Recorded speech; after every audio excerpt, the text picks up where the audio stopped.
Obboleeqaa. Obboleeqaa. Obboleeqa. Oo. Bunni danfeera kottaa buna dhugaa. Bunni ga'eera ree? Eeyyee danfeera kottaa.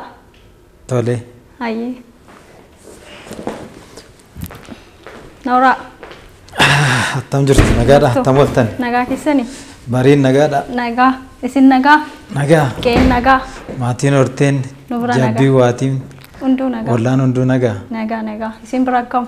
Hunduu nagaadha. Baga nagaa taatan. Isinillee. Amiin. Biyyi nagaa? Nagaa martinuu nagaa. Oromiyaan? Hunduu martinuu nagaadha. Ayyee baga nagaa taatanii? Nagaa baga nagaan nu eegdan. Egaa amma waamicha bunaa qabnaa buna dhuguuf walitti qabamneerra. Naannoo keenya keessatti duratti uummanni Oromoo wal gaheetu kan wajjin buna dhuguu buna tokkoffaa lammaffaa sadaffaa hidheetti buna danfisatee waliin dhugaa. Haalli kun amma hawaasa keenya keessaa baay'eeraadhanii komii tokko tokko dhiyeessuun argina. Isin mee maal jettu wayii kanarratti? Dhugaa jettee egaa anillee waan akkasii na gaafachuu keetti guddadhu ijoolleedhaati. Kana yaadachuu keetiif wanti guddaan egaa maanni Oromoon waan ofii baay'ee harcaase yookaan immoo golatti hasaasa fuulduratti hin baasu garuu sirni bunaa kun baay'ee jabaadha. Sirna jabaa ture. Oromoon tokko bunni waa hedduu qaba. Bunnumti mataansaa jechuudha. Buna Oromoon waan nagaaf dhuga. Dhangaa nagaadha. Kanaaf lammata immoo jaalala ofii waa biraa nama dhoowwatu waa biraa namatti dhoowwamu malee buna nama dhoowwatanii ollaa ofii otoo waamiin daguutti dhugani. Kanaaf akkuma aadaa Oromootti yookaan buna namaa danfisu bunallee namaa qalu. Bunaaf nagaan dhabinaa sedhaan. Kanaaf namaayyuu hin qalu jechuudha. Buna qalaa kan jedhamu bunni qalaan guddaan fa'a iddoo guddaa qaba. Egaa kunis akaakudhuma dhangaa bunaa keessaa isa tokko. Kanaaf bunni jabanaadhaan namaa danfu immoo waa hedduu qaba. Kan irratti mari'atanii odeeffannoo illee iddoo itti wal odeessanii iddoo jaartiin namni baqa bilisa ta'ee waliin qixa haasa'u garuu hangafaa qixisuudhaan haasa'u bunannaa namaa kenna nama dura jaarsoliif kennama hangafaaf kennama. Taanseetu ijoolleen kan dhugdu yoo hanqate illee irra deebi'anii danfisuuf jechuudha. Isinis kaastaniittu duri dha'e namni bultii isaa oolmaa isaa gadda jiru gammachuu jiru buna walii danfisee yeroo bunaaf walitti qabamu achittidha kan odeessu. Amma garuu guutummaa guutuutti hawaasa keenya keessa hin jiru. Keessattuu bunni lammaffaa barakatadha. Dhiisanii biran darbanidhama. Namni amma garuu isa kanallee eeggannoon godhu. Maaliif hawaasa keenya keessaa ba'ee jettanii yaaddu isin kun? Egaa akkuma dura sii kaase waan ofii baay'ee harcaaseera Oromoon kun. Sirni ofii duudhaan ofii baay'ee nama ibsa. Duudhaan ofii mallattoo ofiiti. Keessumaa dhaloonni har'aa fedhanii qaba. Kan akka dhaloota har'aa aadaa ofii safuu ofii jaallatu hin jiru. Shaakaluu irratti yookaan gochaan mul'isuu irratti immoo hir'inatu jira. Maanni garri caalu aadaan qaroomina ta'uu fi duudhaan ofii madda qaroominaa beekumsaa ta'uu garuu yeroo tokko waan jabanaa kan hordofuudhaan namni irraanfata. Maanguddoonis warri hangafaa isin nuffan ta'ee isaan sanatti quba qabu otoo hin ta'in hin barsiisani. Kanaaf namni waan ofii dagachuurra waan sirna ofii baay'ee kun silaa bakka hedduutti mala jireenyaa keessatti illee turizimiif illee dawannaaf illee waan ta'u ture. Dhaloonni jajjabeessee walitti dabarsaa hin jiru. Inni harcaa diroo labanni walii kennaa wal harkaa fuudhaan deemu.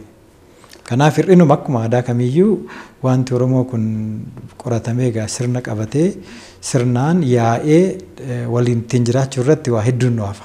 Sirriidha. Aadaa kana deebisnuu aadaa keenyaa godhannuu jechuun barbaada. Isinis akkasuma jettoo dhiina abdadhaa.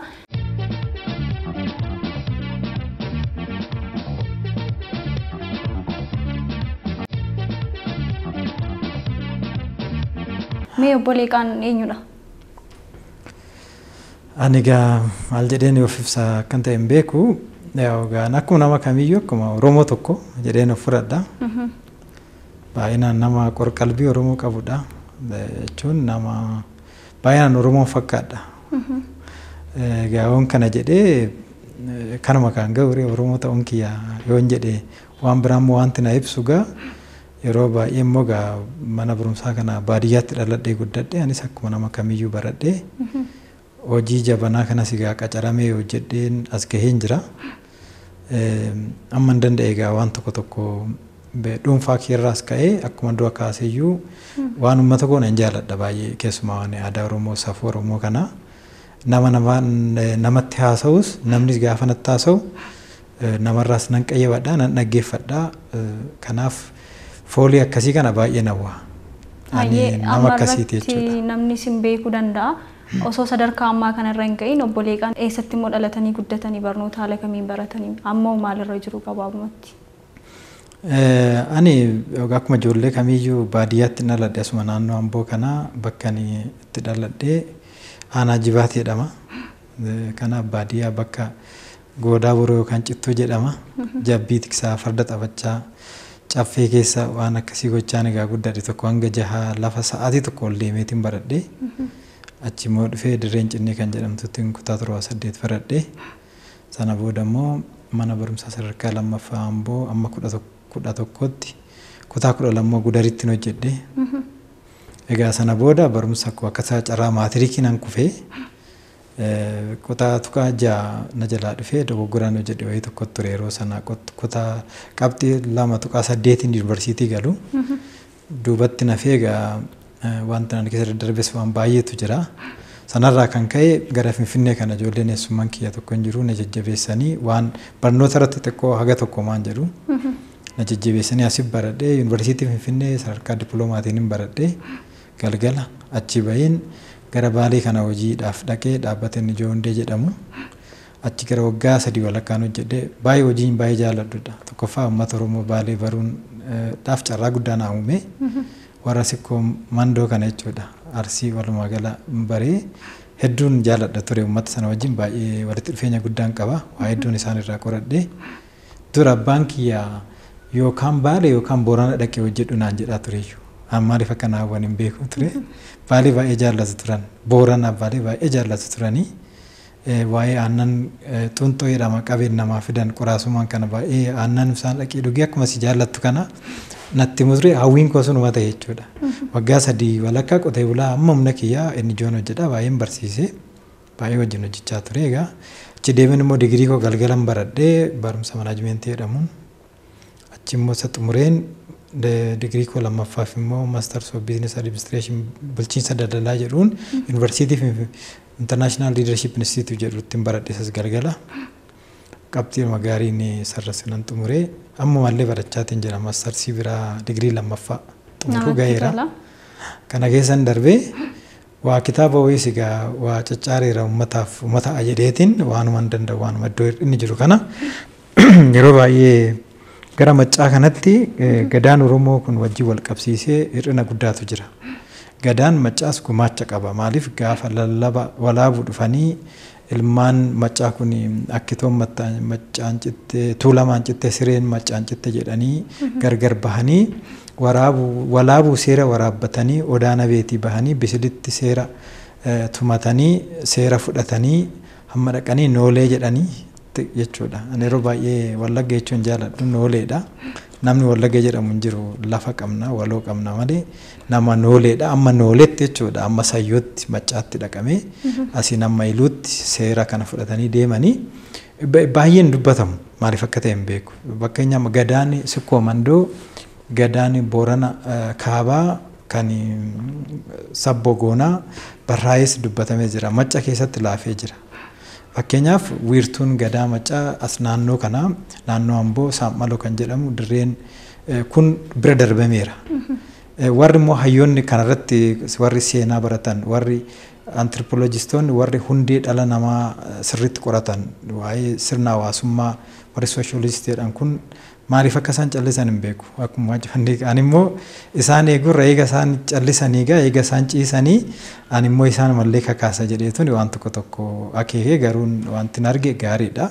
Yaadi namni naa kennes hir'ina qabaachuu mala wanti qajeelfamu wanti gabbatu jiraachuu danda'a. Kanas gumaacheera jechuuf ani gaamurii kiyya keessatti kabira immoo guula gadaa keessas darbee jira. Gadaa maccaa ka gadaa maccaatti sadeen gadaa liiban kuttaa irratti gadaa horataa ta'e amman sadarkaa guulummaar hayyummaar sadarkaa qarsaarra jira jechuudha. Kanaaf kana gaa seenaan koo walumaa gala. Hayyee baay'ee namatti tola ulfaadha. Bunni keenyas danfaa jira ammastiif walumaa naasota isaa deemna. Akka barruu qabdan kaastaniittu barruu keessan tokko keessa amboo koo hambaa lafaa kan jedhu jira.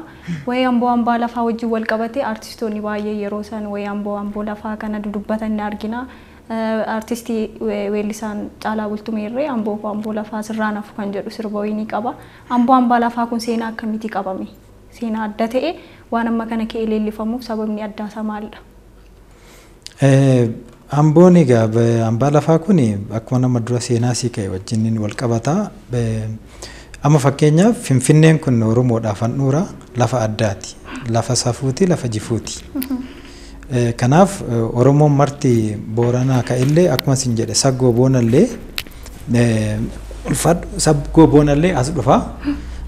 Bakka Finfinneen hankaakani bakka horaati. Iddoo itti dhufanii irreeffatanii yookaan akka Booranaatti dhibaayyuu jedhama. Iddoo itti dhufanii irreeffatanii walii waaqa ofii kadhatanii abbaltii fudhatanii galanidha. Fakkeenya akkuma sanaa amboon seenaan hambaan amboo kun lafa adda taatedha. Akkuma lafa maccaatti akkuma lafa waccaatti immoo ishinis lafa adda taatedha. Lafa amboo lafa horaa qabdu lafa hara qabdu lafa fakkeenyaaf haroon dandii haroon wancii horri amboo kunillee hora baay'eetu jira. Amma fakkeenyaaf booraleetu jira hora jira kan namni dhugu kan amma kunoo bishaan amboo jedhanii gurguratan kana kan dhukkuba namarraa balleessu kana hundatu jira jechuudha. Kanaaf lafti kun immoo gaafa ilmaan akkuma siin jedhe macci kun gara 11ti jedhu liiban maccaa kun gaafa seerri tumamee lafa qabatu daga qabatu odaa bisiritti lallabamee fakkeenyaaf migirri liiban wannitti jedhame liiban tokoraatti yookaan immoo liiban laaftoo liibanitti kan jedhamutti kan bakki kennameef. Hangafni dura aanaa ka'ee egaa utubaa abbaa egaa waan ta'eef lafti kun qabatamee ilmaan liiban maccaa kun walisoo maccaa walisoo liiban ammayyaa liiban kuttaa'ee liiban jedhamu. Amma lafti amboo kun immoo eenyutti kennamtee walisoo beektaa hanga daangaa asin sooddoon asin qabatee tuulama qabatee jira teessumni isaa jechuudha. Macci kun immoo asin dhaqee hanga gindabaratitti kuttaa'ee kanatu jira jechuudha. Kuttaa'ee kun gaafa lafti kun itti kennamu lafi haddaa kun hora qabdii lafti kun otoo hin badiin otoo hin balleessiin otoo hin jallisiin otoo irratti qananii namaasaat saan irratti of galee wal jaallatee dhaqanii irratti waraarsanii hambaa lafaati jedhamtee itti kennamte maccumatti waliigalaatti achi immoo gaa kuttaayichatti kennamte jechuudha. Kanaaf lafti amboo kun macca maraafiyyuu lafa wiirtuuti. Gadaan illee laaffatee gadaan maccaa kun laafee asittidha kan hafe. Warri fakkeenya amma noolee siin jedhu kun warri sayyoo maccaa jedhamu seera saambaloo seera hiikkachuudhaaf as dhufu wallaggaa miilla isaaniin hamma kana kutanii as dhufu iddoo kana jechuudha. Kanaaf wiirtuu addaa wiirtuu sirnaaf safuu Oromoo qabattee hafte wiirtuu qananii adda taatedha jechuudha. Hambaa amboo jechuun kana jechuudha. Kanaaf wanti guddaan jedhameef immoo hambaa amboon kun maqaan ishii kan baay'eetti bahee akkuma hirtaalistoonni baay'een illee sirbanii amboo hambaa lafaa kan jedhaniif lafti kun marfamtee akkuma isin jedhu waa hedduun marfamtee jirti. Lafa kanarratti immoo waa irratti gaadamee ture jechuudha. Bara weeraraa sana waraanni Minilik jalqaba kan xiyyeeffate achirratti ture. Karaa tuulama kana cabsanii booda karaa kibbaatiin karaa amma gara daandii gara walisoo si geessurraan karaa amma gafarsa jedhamu lafa gafarsa jedhamu jira naannoo kotoba jedhamu kan sidaamaan loluun saayil loluun erga saayil loluun otoo laman ta'ini sidaamaan loluun itoo gafarsan darbiini jedhanii gafarsa sana darbanii Oromoo mucuceessaa dhufanii macca kana rukutuu jalqaban jechuudha. Oromoo dhabamsiisuuf yeroo sana bishee fa'aa garbaa fakkeenyaaf lolaa ture karaa sanaan asiin immoo baay'ee rukutan giddugala kana jechuudha. Macci kun egaa asitti qolatanii achiin maqaan sun illee maqaan amboo jedhamu sun gaafa namni amboo irratti kitaaba kanarra jira Ushoo Bantaa jedhamuuf gareen biraa jiru hooggansa isaa jalatti Minilik dura dhaabbate 1819 gara dhumaarratti jechuudha. Weerara Minilik sana dura inni illee kan dhaadate hambaa amboo hambaa lafaa jedhee biyya kaakilee koo sidaama surree okkoo warra ulee okkoo warra surree kokkoo biyya abbaa koon fudhattu Na amma ne boko sitti cabsa jedhee fuuldura dhaabbatee itti dhaadatee waraana seenee ergamaa Minilik soddaa goobanaa asitti wareegame jechuudha. As dhufee asitti wareegame lafa gafaree jedhamtu jira. Baddaa Amboorra soolinnaa baatee lafa maaruuf gimbii jedhamu jira. Baddaa sana keessa wallaalessanii yeroo baay'eef gara kaa waggaa lama jedhu lolli jabaan garuu gara waggaa lamaatiif wal gaggeessa walirratti oofaa turanii. Asiin karaa kanaan immoo callee irraan illee ijoollee carree maccaatiin warri eebbaa shulee kan jedhamu faalleen jira. Achiin egaa bisheen fa'illee ni jiru. Kuni walumatti ejjeta jechuudha. Lolli kuni kanarraa ka'eetu egaa Amboon kun lafa addaati, lafa seenaati, lafa qananiiti, lafa leellifamtuudha. Lafa kana immoo fudhachuuf dhufee egaa maqaan shillanga kanaaf irratti falmaa turan jechuudha. Qixxuma jaallatu amma fakkeenyaaf Walisoo Maccaaliifan ammayyaa jedhamu kun lafa bifa addaan ilaalu. Horiin achi dhufee namni bishaan kana dhiqatee hin fayyine hin jiru jechuudha. Dawwaadha jechuudha. Karaa hundaaniyyuu baay'ee qabdi. Oromoon illee egaa kanumaaf jaallatan fakkaata. Booranumti illee warri saggoo boonaallee akkas dhufanii natti himaa turanii. Waan kana lafa kana nan kaakanii jedhan yeroo tokko waan dhufaniif qabu. Lafti kun adda taateetu jechuudha. Amboo nama yeroo tokko namni Amboo namni jedhamu hin jiru. Akkuma fakkeenya amma Wallagga siin jedhe Amboo namni jedhamu hin jiru. Lafa malee namni Amboo jedhamu hin jiru. Kan achi jiru gosni baay'inaan iddoo lafa Amboo jedhamtu sana kuttaa'eedha. Kuttaa'ee Liiban Maccaatii marsanii jiru. Warri kaan immoo wancirraan akkasitti ammayyi Walisoon akkasumatti qabatee jira. Gidduun kun egaa lafaan dhuura Maccaatii jechuudha. Gaatumti illee amma fakkeenyaaf macceessaa ka'ee jira jedhanii osoo si gaafatanii akkama gaati beekuu qabdu asumarraa jechuudha. Kunoo giincii gadi yoo kaate naannoo giincii sanarraa kaasee dandirraa kunoo hin gahiin garanni jechaadha. Garanni eessa jedha maccachii jalqaba jechuudha. Tuulamu gaangafa isaanii obboleessarraa akkanatti jabaachaa akkasitti lafa kana privileejii godhanii osoo hin tuqamiin eegan dhugumatti immoo dubbatte gadaan illee iddootti baduu didde achitti jechuudha. Kuni jabinni sun sonni sun hin banne jechuudha hawaasa keessaa. Amboo jechuun kanaafini ammallee egaa Amboo irratti wanti jabaan jira wanti laaffates jira ture gidduutti. Oromoon illee egaa kanumaaf akkuma jetteyyuu leelli sanatti fakkaata walumaa galatti. Ayyee ulfaadha. Akka keessanitti isin amma gadaan jira uummata keenya keessa jettanii yaaddu. Waggoota 100 as giddu galeessa Oromiyaa kanneen akka Gujii Booranaa fa'aa keessatti malee sirni gadaa akka duriitti hin jiru jedhamaa jira. Jedhamaa jiraachuusaa qofas miti argaa jirra. Naannoo isin dhalattanii guddattan kana keessatti akkami? Ammayyuu ni jira moo akkuma naannolee biroo badiira? Akkaataa lamaan ibsuu dandeenya. Akkuma si kaase gadaanii macca keessatti laafe. Fakkeenyaaf amma seerri saammaloo jedhamu amma fakkeenyaaf biyyeen itti salphattu Hacaaluun saammaloo jedhee sirbaa ture miti. Amma saammaloo baddu ni mul'atti jedhee wallisaa ture. Kuni Oromoodhaaf amma namni baay'een hin beeku. Fiilmii tokko immoo fiilmii saammaloo jedhamu hojjetamee ture. Haa ta'uuti maqaan kuni fiilmiin sun maqaan sun saammaloo miti. Saam'aloo jedhama. Saam'aloo jedhama. Kanaaf saam'aloo kun jechuun amma isammatti kaafteef sirna gadaa Oromoo keessatti saam'aloo macca qofa keessa jira. Gadaa maccaa keessa qofa jira. Hedduu kan ati raajiffattu nama raajiftu keessaa sirni kun sirna warra seenaatarii warra Ameerikaa fakkaata. Maaliifi sirna amma Oromoon baay'ee gabaabseetuma sitti himaa gadaan tokko akkamitti heerri gadaa tokko calliseetuma hin bahu. In qorama gadaan jechuudha. In qorama. Qoratameetu otoo hojiitti ni kamin dura aggaamama. Kanaaf ni aggaamama. Ni aggaamama jechuun tiiriyaalii jechuudha. Yaalii godhama jechuudha. Yeroo sanaa gadaan yookaan namatti jabaata yookaan hin laafa. Yoo namatti jabaate namni ittiin jiraachuu dadhaba. Nama hidha akkuma kunoo takaallaarree nama korokkoda jechuudha. Yoo laafes immoo nama gallakkiseetu sirni marabbaan dhabama. Kanaaf gadaan saam'aloo kun egaa akka waliigalaatti jira yoo jette akkuma nama sii kaase hanga nooleedhaallee dhufanii sayyoo dhufanii asitti qajeelfatu.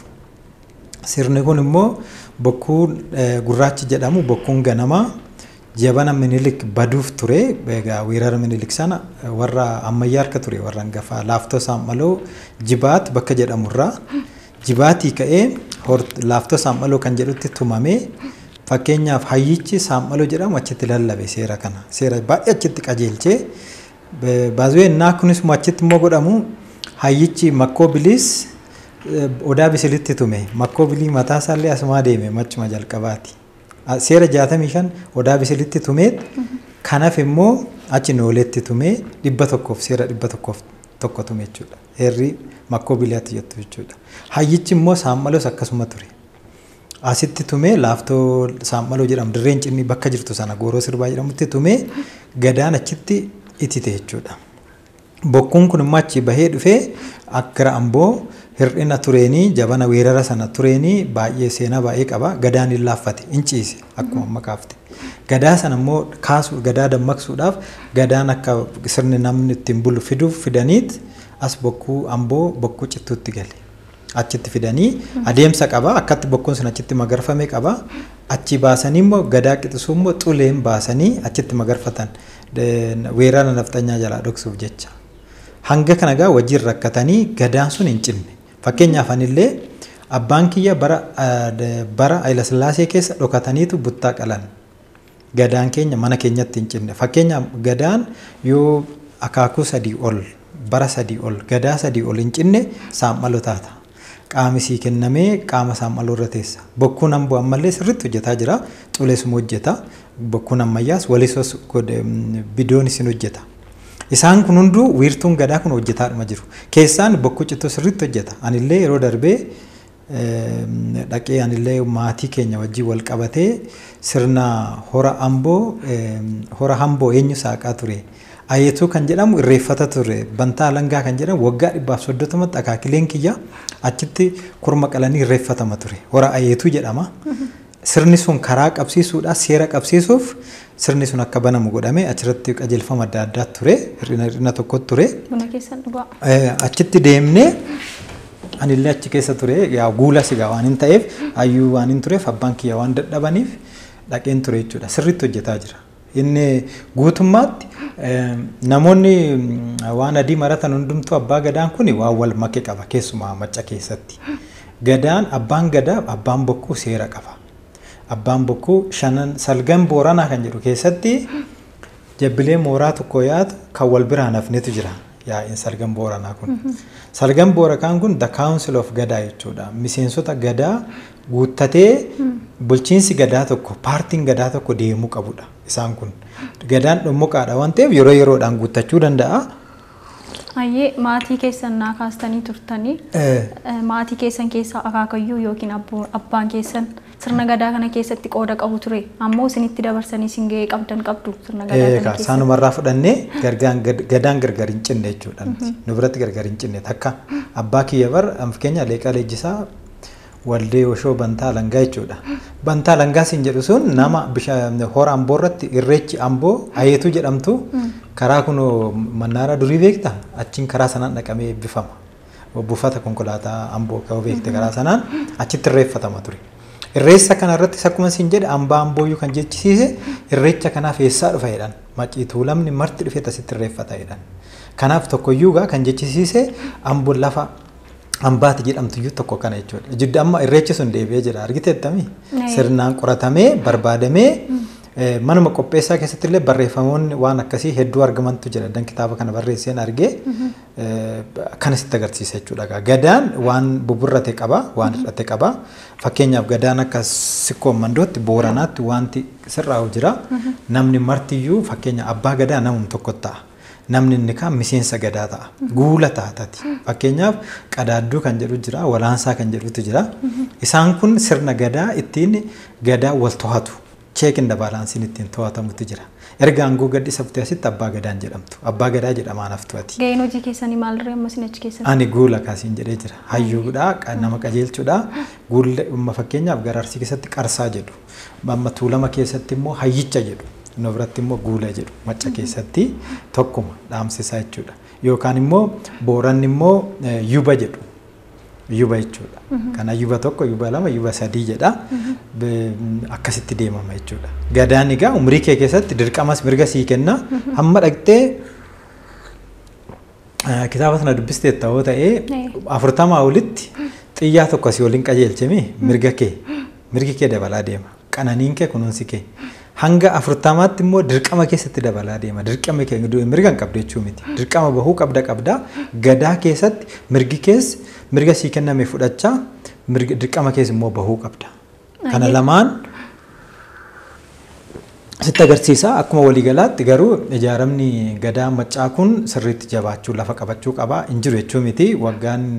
Waggoota kurnaan arfan darban 30 kana keessatti deebi'ee revive godheera. Biqileera amma tokko hirrina hin qabu jechuu miti. Suma ammas hin jedhee keessoo amma fakkeenyaaf namni tokko gadaa keessa darbuuf tartiiba akkamii guulamuudhaaf maaltu sarraa eegama. Akkamitti gadoomee gadaa sana qabachuu danda'a. Namni martuu mirga qaba. Gosni akkamitti wal to'ata. Gadaan akkamitti gadaan nama harcaasu gosa harcaasu hunduma hammata. Nama saba isaa hawaasa isaa sirna akkasii hin jiru. Sirna akkasii namuu hin qabu. Namni sirni dhaloota isaan gadhumaatti to'atu sirna akkasii addunyaa irra hin jiru ammoo. Na sirni bulchiinsaa keessatti the complex jechuudha governance system, economic, social, everything jechuudha ritual even sirna amantaas waa hunda kan of keessatti hammatee qabu jechuudha. Gadaanii anachumarraan egaa maatumarraan dhaale jechuudha. Keessaa abbaan kiyyaa waggaa 96 irra jiru. Nama jabaadha, nama gumaacha guddaa qabanidha, qabsaa'aadha, nama sabboonaadha, nama obbeekanidha, waa'ee ofii nama gumaachedha. Nu irree isaan marraa dhaalle jechuudha. Mana barnootaa guddaadha naaf abbaan kiyya jechuudha. Baay'ee namatti tola. Ilma abbaatti waan taatanittu ulfaadhaas hin jechuun barbaada. Sirni gadaa wal harkaa fuudhinsi sirna gadaa baalli waggaa 8 kan gaggeeffamu. Wanti sun dirqama ta'e immoo seera mataasaa danda'e qaba. Maaf waggaa 6, waggaa 5, waggaa 7 gaggeeffamuu hin dandeenye? Egaa amma akkuma doosii kaase fakkeenyaaf amma saammaloo macca keessatti kan uumame sababni guddaan tokko gadaan tokko waggaa 8 bulchuu qaba.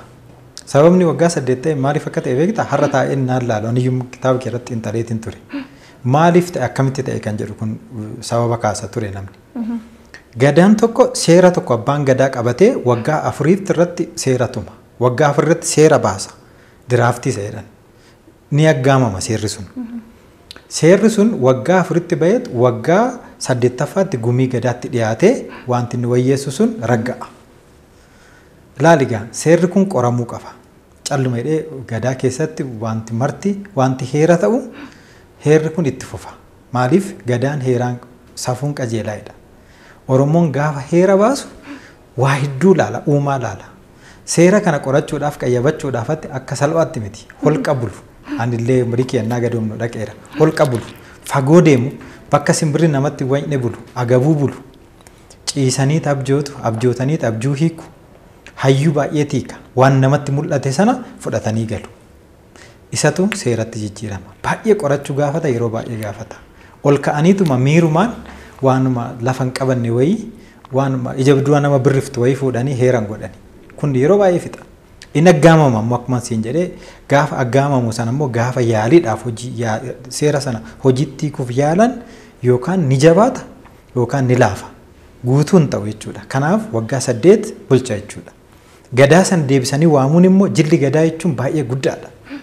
Jilli gadaa wanti gadaan tokko buttaan tokko waggaa 8tti dhufuuf waan guddaadha. Gosa hedduu waama, gosa sana waamu, waan baay'ee qoratu, gosa sassaabu, wal ijaaru, hin qophaa'u.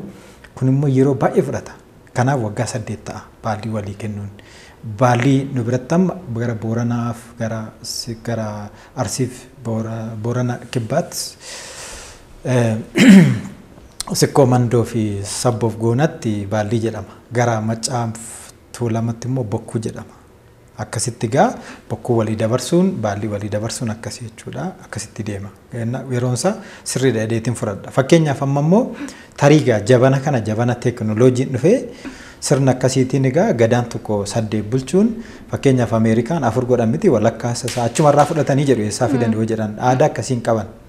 Waggaa 4 bulee 5ffaatti gad lakkisa miti bulchee gadaanis egaa kana walumaa galatti kana fakkaata jechuudha. Wanti gadaanii qorachuun seera baruun seera sana aggaamanii yaalii godhanii hojiirra oolchuun yeroo baay'ee waan fudhatuuf kana ture natti fakkaata. Anis immoo akka shamarree tokkotti yookiin akka dubara tokkotti sirna gadaa keessatti yeroo baay'ee shamarraniif qoodiinsi hin kennamu jedhama. Warri Ormaas yeroo qoodiinsi shamarraniif hin kennamne yaada garaagaraa kaasu. Sirna gadaa kana keessatti qoodiinsi shamarraniif hin barbaachisu moo maaliif hin hiramne? Yoo hirame qoodiinsi ishee maal ta'a achi keessatti? Kuni dogoggora guddaadha. Kan seera gadaa keessatti kan akka dubartii aangoo qabu hin jiru. Dubartiin abbaa gadaa tokko qixxee abbaa gadaati ishiinis. Jechuudha. Dakaa kaasee jechuudha. Noolee gandaarraa bulchiinsa gandaarraa kaastee kan qajeelchitu amma fakkeenyaaf haadha siiqqee taate jechuudha. Waddeessa yookaan siiqqee qabattee amma fakkeenya yeroo tokko tokko namni siiqqeen garaallee wanni kana hin jiru jedhu gara machaa kana jedhu waddeessa jedhama baasee siiqqeen sun muka sorooroo harooressarraa qabatanii deemu. Kan haadha kiyyaa amma yoonaayyuu hin jira waggaa meeqa jechuudha. Kanaaf dubartiin abbaa gadaa qixxuma abbaa gadaati ishiinis. Seera sirna abbaa gadaa sana kan guula godhuyyuu ishiidha kan aangoo qabu jechuudha. Waa hunda kan qixeessu ishiidha. Waa hunda kan karaa qabsiisu ishiidha. Kanaaf gahee guddaa qabdi dubartiin gadaa keessatti jechuudha. Caaccuu hunda qabattee sirna ateetee qabattee waa hunda kan qajeeltu sirna ormaataa qabattee waa hundayyuu kan qajeelchu dubartiidha. Dubartiin sun qixxuma abbaa ishee fuuldura deema malee abbaan gadaa fuuldura deemaati siiqqeen jiraannaan. Sirna gadaa keessatti dubartoonnis gahee qabu jechuudha. Sirriitti sirna guddaa qabu jechuudha. Dubartiin sun bakka feetetti aangoo sanallee dhommoksuudhaaf aangoo sana fuuldura dhaabachuudhaaf gahee guddaa qabdi. Kan akka dubartiitti iyyuu gahee guddaa qabu hin jiru. Wanti dubartoonni gaafatan immoo salphaatti fudhatama qaba. Salphaatti dhageettii qaba. Dhiira caalayyuu jechuudha. Ijaaramanii fakkeenyaaf gadaa sikkoo mandoo Arsii keessatti dubartiin tokko waraana qabattee baanaan abbaan fedhe abbaa bokkuu abbaa gadaa fedhe seera ishii waan gaafatte sanallee deebisu yoo ta'e kan dubartiin damuu virtuaalidha. Aangoo iyyuu dhufuuyyuu hin barbaachisu kan dubartiin aangoon dubartiin qabdu jechuudha. Baay'ee gaama sagaleen isaanii. Sagalee dubartii tokkoffaas wanti dubartiin gadaan miidhaa dubartiirra ga'ullee obsan qabu. Gadaan fakkeenyaaf murtii du'aa namatti murteessu keessa namni dubartii hojjete keessatti gadaan baay'ee seera warra Ameerikaa fi jedhamu capital punishment jedhu murtii du'aa dabarsu keessaa tokko namni dubartii ajjeese obsan qabu gadaan. Nama dubartii miidhe obsan qabu. Dubartii haraas gochuun hin danda'amu. Dubartiin qananiidha jedha. Dubartiin waa hunda jedha. Kanaaf gadaan iddoo guddaa qabaaf dubartiidha. Baay'ee mirgas qabdi, aangoos qabdi sirriitti jechuudha. Kun immoo fakkeenyaaf yeroo tokko maaliif ishiinis haadha gadaa abbaa gadaan taane kan jedhu sun qixxee bulchiti dubartiin sun abbaan manaa kee abbaa gadaa yoo ta'e ishiinis gahee qabdi jechumaan qixxee paralelii aangoo qabdi ishiinis jechuudha. Aangoon sun immoo aangoo baay'ee dhiibbaa uumuu qabdi dubartiin jechuudha. Kanaaf hin qabdu kan jedhamu hin jiru jechuudha kan keessatti jechuudha. Kun dogoggora guddaadha. Namoonni yeroo tokko gadaan akka warra kaanii caaseffama keessa yookaan caasaa booksii keessa nama kaa'anii miti. Gadaan fageessanii ilaaluu gaafata. Fageessanii ilaaluu xiinxaluu nama gaafata. Akka barnoota warra faranjii caaseffama wayii keessa nama kaa'anichi keessatti ilaalani. Gadaan sirnaan deema yaa'a qaba. Akkatti yaa'u qaba. Akkatti nama hammatu akkatti aangoo namaa kennu qaba. Amma gadaa keessatti aangoo suufaniidhaaf akka jabana kana warri dur keessumaa warri Habashaa aangoof wal ajjeesanii fi akka immoo warri bara kana aangoof waa hunda balleessaa oolu gadaan akkas hin godhu. Aangoo suufuun ni danda'ama. Aangoo suufteedhaaf siif hin kennamu. Qadaadduuf walaansaa kan jedhamu yeroo jedhamu mara hawaasa kee maaliif akkuma amma jenne dubartiin nagaan taane taanaan abbaan gadaa nagaan ta'u. Dubartiin nagaan taane taanaan biyyi nagaan qabu. Dhalli hin jiru marabbaan hin jiru.